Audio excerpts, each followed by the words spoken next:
Beredar video detik-detik pemotor tabrak kotak amal di jalan raya. Informasi yang dihimpun, peristiwa ini terjadi di Jalan Veteran Pasar 10, tepatnya di depan Masjid Al-Hidayah. Kamis, tanggal 30 September tahun 2021 kemarin.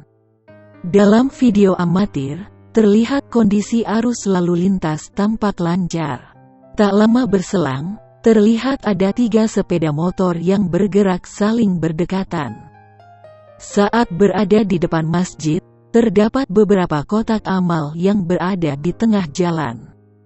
Panik melihat kotak amal, pemotor yang mengenakan kaos krem lalu membelokkan stang secara tiba-tiba ke arah kiri. Sontak ia langsung menyenggol pemotor yang berada tepat di sebelahnya. Alhasil 2 pengendara sepeda motor jatuh secara bersamaan. Seorang pemotor lainnya yang berada di sebelah kiri juga ikut terjatuh, lantaran ban pemotor yang terjatuh menyerempet.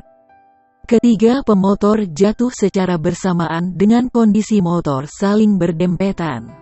Beruntung tidak ada kendaraan lain yang berada di belakangnya. Para korban yang terjatuh mengalami luka ringan.